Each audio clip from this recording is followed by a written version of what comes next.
লোকগান গেয়ে দেশের মানুষের মন জয় করে রেখেছেন সঙ্গীত শিল্পী মমতাজ বেগম।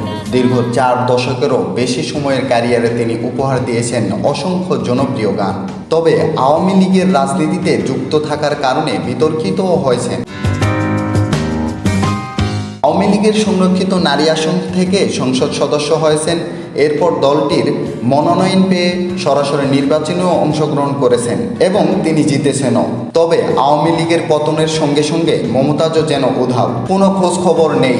গানের কোনো অনুষ্ঠানেও দেখা যাচ্ছে না 7 মাস ধরে। মমতাজের মানিকগঞ্জের সিংগাইরের বাড়িটি বর্তমানে একেবারে নীরব, মানুষের কোনো আনাগোনা নেই। অথচ মাস 7 আগে বাড়িটিতে সবসময় কোলাহলে মশগুল থাকত।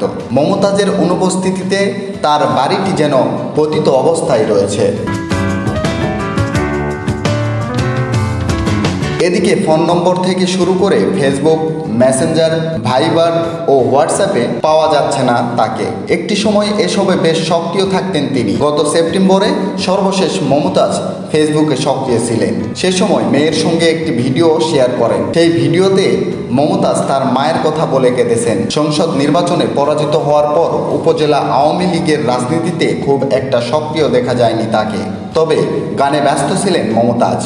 এর আগে সংসদে সাবেক প্রধানমন্ত্রী শেখ হাসিনাকে নিয়ে গান পরিবেশন করে বেশ সমালোচিত হয়েছিল মমতাজ।